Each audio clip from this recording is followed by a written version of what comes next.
Hey everyone, I'm Matthew Whitrock, design lead for our newest set, which I'm excited to introduce today. We're calling this set, drumroll please, Remiks Rumble. We've got a full playlist today, so I'll open with gameplay and then pass it to the rest of the lineup to chat music, cosmetics, ranked, and more. We'll also jump backstage at a few points to give you a behind-the-scenes look at how different parts of Remiks Rumble came together. All right, let's jump right into the bands. And by bands, I mean traits.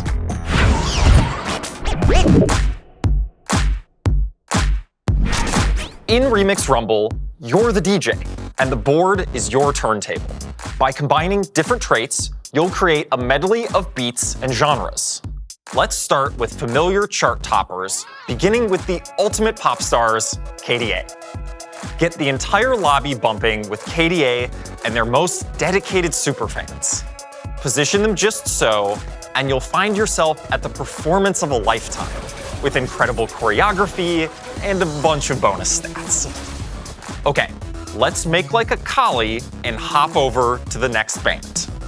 True Damage and Pentakill are also in the mix, and both stay true to their names. True Damage grants extra attack speed. Wait, that can't be right. This is more like it.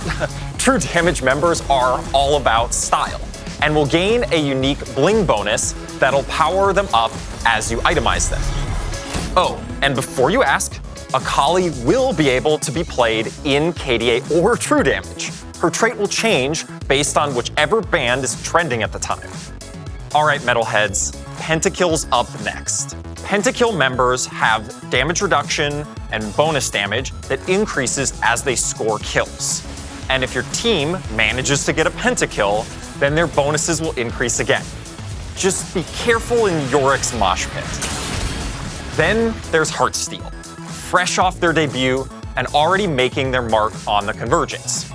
These guys are ready to bring the energy and do whatever it takes for their fans. They may have started out underground, but they're certainly able to take you to the top of the charts and the lobby if you can conquer their risky style. But we can't put on a proper Remiks Rumble with only 4 bands. We also have some all-new groups entering the Convergence. With original TFT looks, Lulu and Ziggs make up the jittery, ridiculous, hyperpop duo Glitter Bomb. Speaking of original TFT skins, Remiks Rumble has plenty. There's a whole new class, superfans, who show off their fandom with style. The trait pumps up your headliner, more on that later, by turning one or more of their items into radiant items. My personal favorite new look is Bard, who has joined the jazz trio Free Flow. He and his meeps are looking as smooth as they sound. Before I get into the mechanics, let's head backstage to learn more about how we made some of these traits with Alex Cole and one of our lesser-known devs. We knew set 10 was going to be our big music set. So when we think back of kind of like what the steps were, we knew we were going to have this big music moment. We were celebrating 10 sets of TFT, which was going to be huge. And really, we just kind of leaned right in and we were like, cool, we know we're going to do all of these cool origins. And then we go through the process of what skin lines do we have available that we can tie those to. And luckily, we had a ton of cool and groovy skin lines. And we played with them a little bit with like Space Group becoming disco and some stuff like that. But yeah, we were pretty quick to just turn right in and be like, oh, wow, we have tons of things to pull from, which is really exciting. So I'm pretty excited about HEARTSTEEL. The economy trait is always a fan favorite of ours, but we've had this problem for a long time where the economy trait is you get it at 2-1 or you don't really play it. And so this time we took a very clear goal of how do you play it if you don't hit it at 2-1? And so what you can do is you can play it at any point in the game, and the more you've got, the bigger the payout. You try to lose by just a little bit, but even if you win, you're still going to be getting those fan, and then it's going to cash out after a few turns. And so you can even pivot into it in the late game, and I think that's going to be a real skill expressive part of the game, is that ability to go, okay, I'm in a position where I can play HEARTSTEEL for a few turns, and then get my reward, and then pivot back. And I think that's going to lead to a lot of really cool skill expressive moments. My favorite trait this set is definitely the country trait, which features our Desperado band. historically in TFT, we've done a lot of really cool things with summon traits. We did Baron this last set, we did Innovator in set 6, and I'm really excited for Country to join those ranks. So with Country, we have something called the Midnight Horse, which is Hecarim, and when your champions sort of get lower or lose health, Hecarim will ride in and save the day. So operating a little bit like Galio from set 4, if players remember that one. So I think the challenges with these two is we kept trying to find the identity for each of them, and they ended up being really intertwined with each other. So there was a day where myself, Whitrock, the set lead, and Mort literally sat down and mapped out the entire set on a whiteboard. I don't remember who it was, but one of us was just like, oh, we don't have a summon trait. And we kind of played around with that. And on the flip side, we were also playing around with like, is it risky to have our econ trait be one of the main verticals? Like, is that something we want to do or try? Which is really exciting. And we ended up going with it and kind of seeing those two traits in particular, like kind of kept going back and forth and changing shape with each other. But we were happy with how it all landed. Yeah, I would say it's pretty clear on this team that I'm probably the biggest Ari stan around. So KDA being in the set is a huge, exciting moment for me.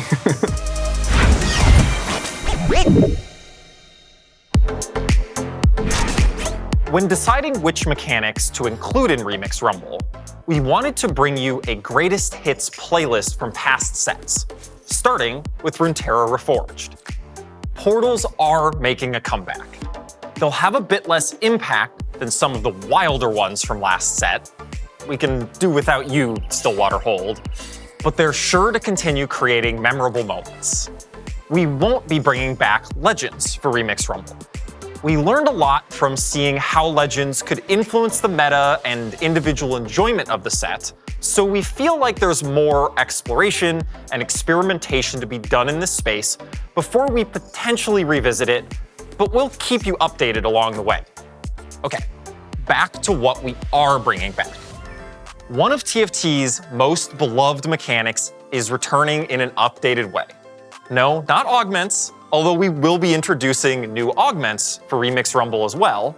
I'm talking about headliners, our fresh take on the chosen mechanic from Fates. Headliners are the star of your board. They appear occasionally in shops and are purchased at 2 stars. Headliners have tons of immediate power, and they give you +1 to one of their traits. But here's where headliners diverge from chosen. Each one will have a specific headliner effect that empowers them in a way that only a true fan would appreciate. Take Bard from the Jazz Trio, who improvises a few notes to either heal an ally or deal a bit of damage. When Bard is your headliner, every 10 casts will generate a meep that allows him to play 1 extra note on his first cast of combat. Bard is the type of headliner that will scale into the endgame. Whether that scale is major or minor depends on how early you can get it. Some headliners will be difficult to find endgame carries. Take Yorick, a legendary unit who temporarily summons ghouls. When this headbanger is your headliner, the ghouls will be bigger and deal more damage. And one more thing about our mechanics. All of them will be harmonizing together, so keep an eye and an ear out for that. All right, let's check back in with Alex and Mort to talk more about headliners. So early on, when we were exploring the different mechanics, we knew we were doing a music theme. And so we kind of had this image where it's like, okay, the band is all on there together, but what is it that makes it special? How can we twist it? And we kept coming back to, it's like, well, who's singing at the moment? Who's the star of the show, if you will? And that kind of led us to a system we call Headliner, which was like, okay, you're going to pick who your headliner is. And we kept coming up with versions that were slightly different than Chosen, but had a lot of the same advantages. Chosen was one of our first big mechanics that wasn't just like galaxies or a variation.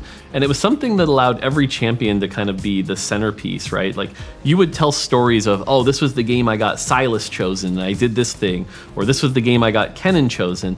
But what was interesting is as we were kind of researching it, we realized that was before a lot of these other mechanics, right? Augments hadn't been around. And so a lot of the burden of the system has changed. And so as we were looking at this and kind of seeing all the pieces come together, it felt like kind of a greatest hits of TFT, which once we realized that was such a great opportunity to bring it all together. And so that's when we've kind of anchored on Headliner being sort of the upgraded chosen. You know, we've got radiant items, augments, portals, and it really does sort of feel like 10 sets worth of TFT knowledge all coming together to make this really awesome set. I think with the Headliner mechanic, players will be most excited about the champ fantasies that it unlocks. So whether you are a player that really loves re-rolling those 1 or 2 costs, or you're a player that likes those 4 cost carry fantasies, Headliner allows you to do any direction you want every game, and unlocks a lot of variation, which is exciting. These are things that we never predict coming in, like what is the built different comp of this set? Like what are the combinations that we during production have no idea are coming, that we see videos of at 2 a.m. From China, and we're like, wow, that's amazing, I can't believe they came up with this idea. Those cool combinations that keep you coming back and have an exciting payoff, I think is always what we're looking for when we're making new sets. It's like, what is the cool next thing to try out?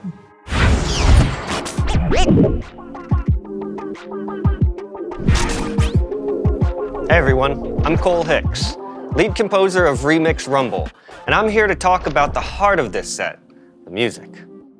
In Remiks Rumble, each trait brings new sounds to your board. While you're building your team, you're building your track. Remiks Rumble was an all-hands-on-deck moment for our team. Many different composers and collaborators created original music for each origin trait, and made it possible for all of it to meld together in any combination based on whichever units you have out on your board. To make genres like metal sound seamless with, say, jazz or pop, we wrote 2 main songs.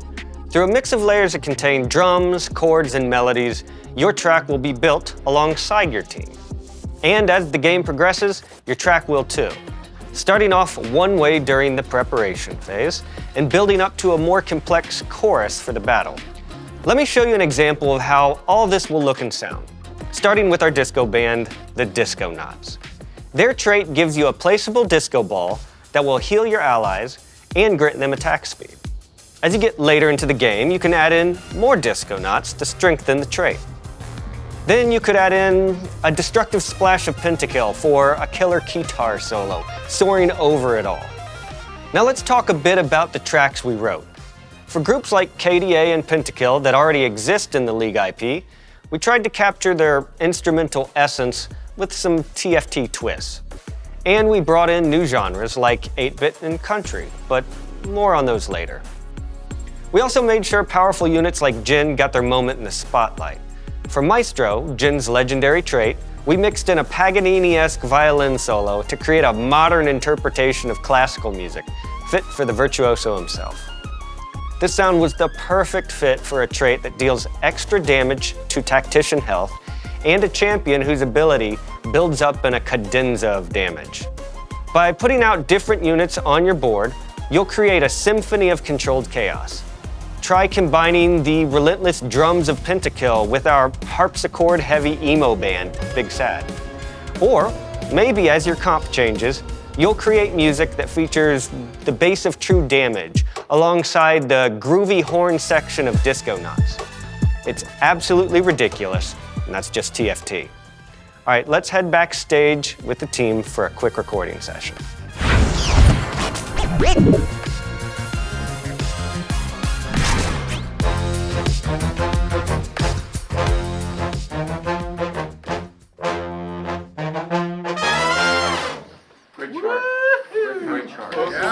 That's great, man. Yeah, I mean, that was pretty good first read down and, Moving on?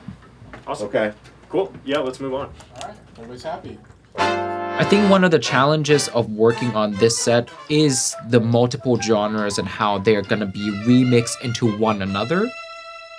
There are a total of, I believe, 10 to 12 genres, some of them more bespoke than others because it's based on our virtual band, but all of this are being done by 7 composers together. So this is the biggest collaboration within Riot composers that we have done for Teamfight Tactics.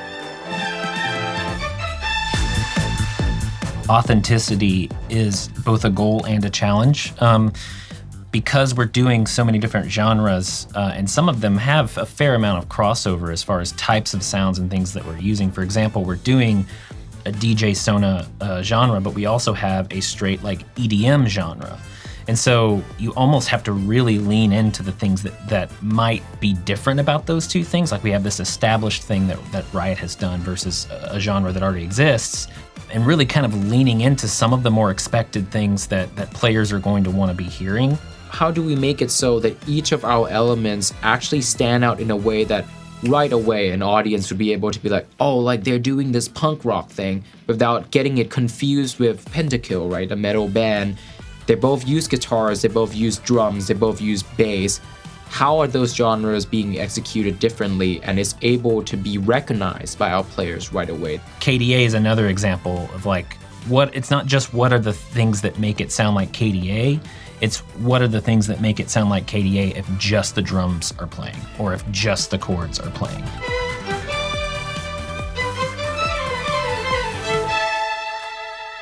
One of the cool things about this set is that it is supposed to be a bit crazy sometimes. So we were able to sort of like lean into it being like, oh, that sounds a bit silly, but it's and some kinda surprising cool. things came out that were really cool. Like, for example, I think we discovered that saxophone solo over HEARTSTEEL is very cool.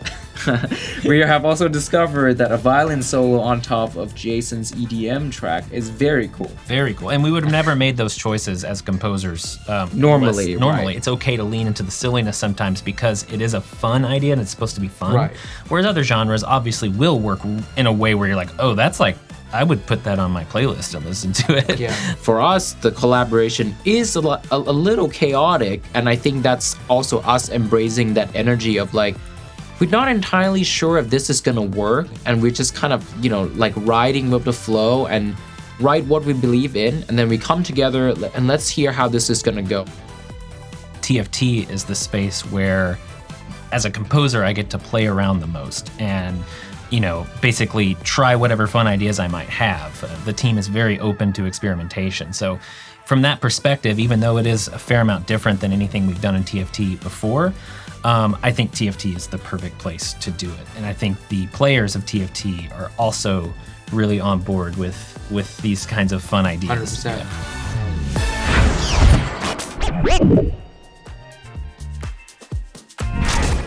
Hi everyone, I'm Ananda Gupta, Design Director on TFT. Today, I'm here to give an update on cosmetics, and then I'll talk about Ranked, as well as a much anticipated release for many of our players, the Asia Pacific mobile launch. We're thrilled to bring more high-quality personalization that will be released throughout the start of Remiks Rumble. Ahead of that, we want to give you a sneak peek and equip you with an understanding of the release schedule, both to prepare collectors as well as inform folks who want to nab their favorite. Chibi Set and Chibi HEARTSTEEL Set have entered the building, and they're looking to pull off a heist straight to the top of the lobby. Chibi HEARTSTEEL Set moves fast and will depart the Treasure Realms after the first 2 weeks of Remiks Rumble. And if you want more, the KDA Arena is definitely more. Drop your comp smack dab in the middle of a KDA show and take top 4, or bottom 4. It won't matter with an arena this stunning. After 2 weeks, Chibi KDA Akali will screech onto the scene. Then, the moment I've been waiting for, KDA Kaisa will hit the convergence 3 weeks into the set. She and KDA Akali will be available through Treasure Realms that will only last until our next event. Each drop will provide high-value content, from chibis to mythic little legends, and even a chance to hit a random chibi variant like Dragonmancer Ash or Star Guardian Lux. But the biggest high roll of those collector capsules is KDA Kaisa. Kaisa is the centerpiece for players looking to flaunt that extra special drop. But Prestige Treasure Realms are full of high-value offerings from past sets. So, whether you're a collector looking to pick up something you missed, or a little legend enthusiast just getting your first chibi, no matter what you hit, it's bound to hit hard. After Remiks Rumble ships, we've got even more work ahead of us. We know players want more say in what they purchase, and we're working towards exactly that in a system we're internally calling the Seasonal Store. We're not quite ready to go into the finer details yet, but I am ready to get into Remiks Rumble's pass. Remiks Rumble marks our transition to 3 sets a year, and we're updating our pass structure to reflect that. We'll still have 2 passes in every set, but since sets now last 4 months, each pass will be 2 months long. So, we're redistributing rewards and accelerating pass progression to make all the rewards easier to obtain. Not every pass will look the same. Each Pass Plus will have different high-value rewards. For example, you'll see our new Neon Stage Arena in Remiks Rumble's first pass, and in the Rumble's second half, Sugar Cone Poro. And just as our pass is changing to accommodate 3 sets a year, our ranked season is also changing.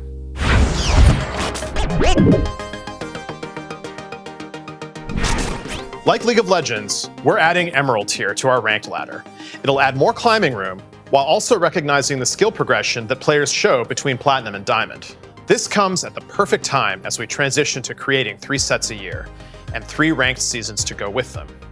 Without mid-sets, there's no soft reset of your rank throughout the season, so you'll have more time to track your progress on the expanded ladder, prove your skill, and get new Emerald rewards. We're not looking to make the climb harder. Emerald and a longer season should mean a smoother, more consistent climb overall. We know TFT is a more chaotic game than League, and we don't want to punish or reward you too much for performance outliers.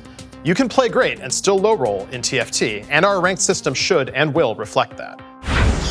Okay, before you get too excited and queue up for ranked, let's chat mobile.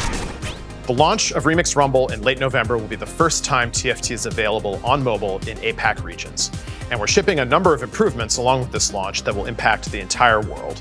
But first, I want to thank our APAC players for their patience. We've been working towards bringing mobile to you since we launched it during Galaxies, and we know that you've awaited its arrival ever since.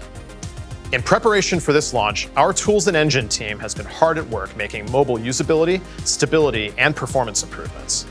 And for the tablet players out there, one of these improvements is tablet support. Come Remiks Rumble, you can say goodbye to the black bars and wonky scaling when playing on tablet, and hello to a smoother, prettier, tablet-tailored experience. We've seen a ton of anticipation for TFT Mobile in APAC and tablet support across the world, and we can't wait to kick it all off with Remiks Rumble. So, APAC players, make sure to pre-register for our launch, as we'll be offering multiple pre-registration milestone rewards, from treasure tokens to a new little legend, Boba Tea River Sprite. And if you're not in APAC, don't worry, this little sprite will eventually be available to everyone. Was that the last boba? Yep. Oh, okay. Hey everyone, Sherman back to talk about all things TFT esports.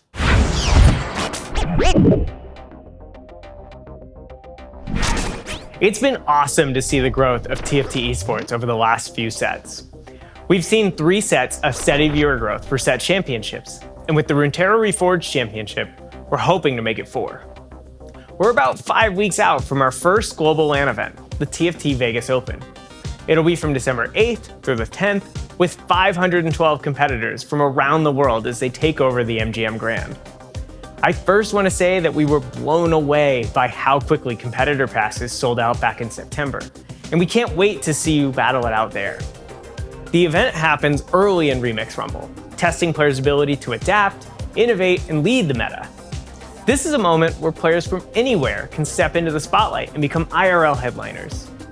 The player that comes out on top will walk away with $100,000, a trophy, and most importantly, the TFT Vegas Open title. And even if you don't get first, the 128 players who make it to day 2 will win a piece of the $300,000 prize pool. And all 512 players who participate in the event will get a unique emote based on how far they make it into the tournament. But don't worry, the Vegas Open won't be a replacement for a championship. Now that we've switched over to 3 sets a year, we're adjusting to have a competitive season for each one. So rest assured there will be a Remiks Rumble championship at the end of the set. It'll be the culmination of Remiks Rumble, so we have high expectations for the comps players will bring to the finals, now that they've had a chance to master the set. For those of you competing in Vegas, PvE goes live the second week of November, so get out there and start crafting your go-to comps. As for everyone else, we're super excited for our first ever LAN event, and we hope to see you all there, either in person or digitally. All right, thanks so much for watching, good luck and have fun out there. Till next time.